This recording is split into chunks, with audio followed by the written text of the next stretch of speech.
Alok Pandey the GS के channel में स्वागत है दोस्तों। आज का टॉपिक है भारतीय संविधान का अनुच्छेद 26।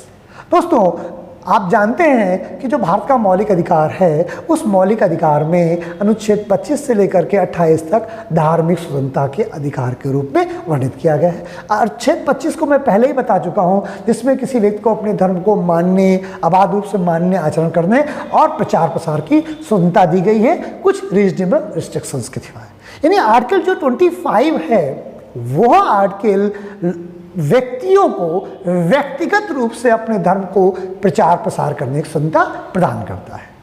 लेकिन आर्टिकल 26 क्या कहता है? आर्टिकल 26 कहता है कि धार्मिक संस्थाओं का निर्माण किया जाएगा और धर्म को सामूहिक रूप से भी प्रचार और प्रसार करने का अधिकार दिया जाएगा।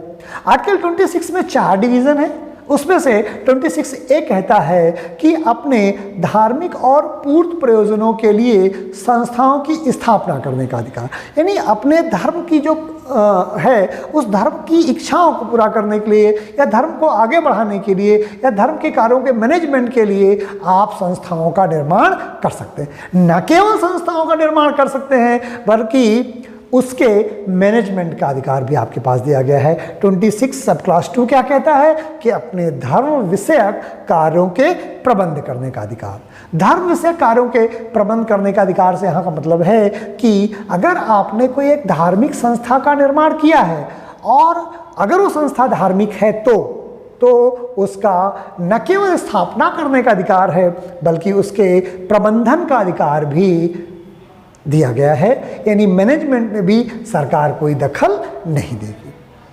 दोस्तों, आर्टिकल नंबर 26 सब क्लॉज 3 में कहा गया है कि जंगम और स्थावर संपत्ति के अर्जन और स्वामित्व का अधिकार। जंगम संपत्ति का और स्थावर संपत्ति का अर्थ या इंग्लिश में से कहते हैं movable property and immovable property, यानी स्थायी प्रॉपर्टी और कैश प्रॉपर्टी।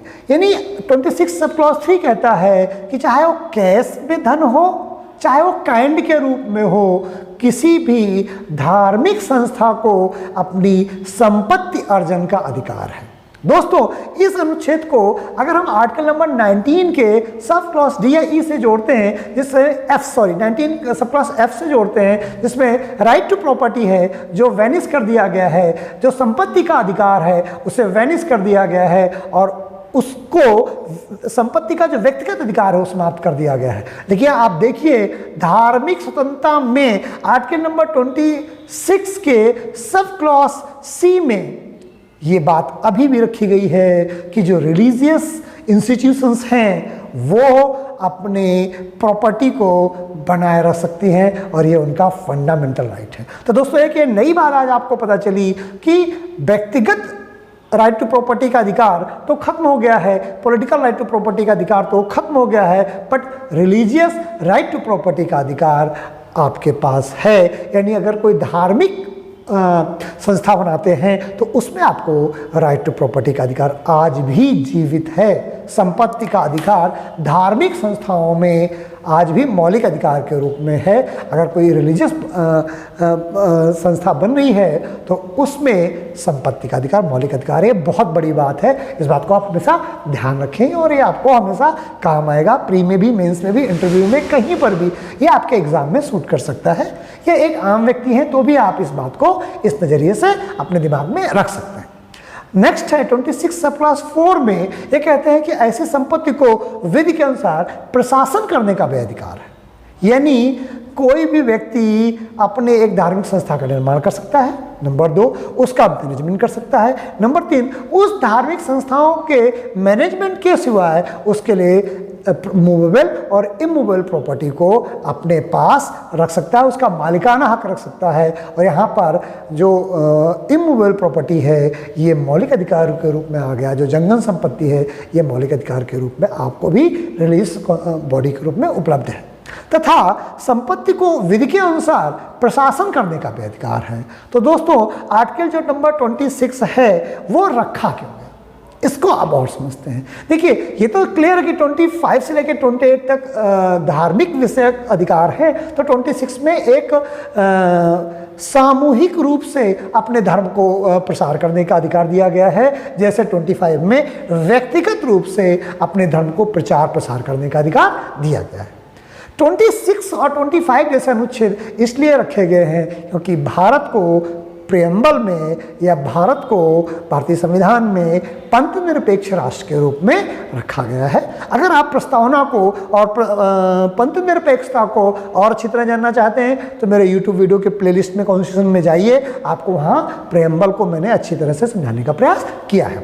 तो ये जो इंडिया एक सेकुलर स्टेट है और उस सेकुलर स्टेट की में दो प्रमुख इच्छाएं सरकार से रखी जाती हैं। एक तो ये कि न्यूट्रलिटी हो, नंबर 2 इम्पार्शियलिटी को प्रमोट करे सरकार। क्यों? क्योंकि सरकार ना तो किसी रिलीजियस मैटर में अपनी न्यूट्रलिटी को खो सकती है, नहीं, सरकार को न्यूट्रल होना चाहिए।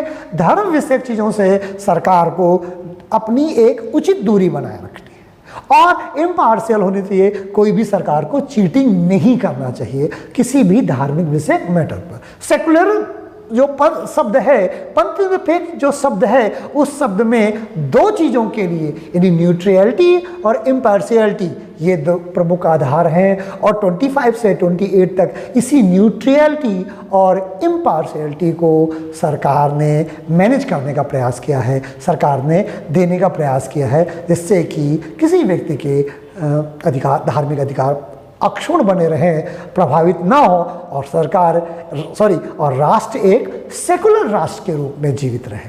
दोस्तों, आज मैंने आर्टिकल नंबर 26 को बताने का प्रयास किया है तथा यह भी बताने का प्रयास किया है कि 25 से 28 तक जो अनुच्छेदों में अधिकार दिए गए हैं वो कैसे इम्पार्शियलिटी और न्यूट्रलिटी को प्रमोट करते हैं।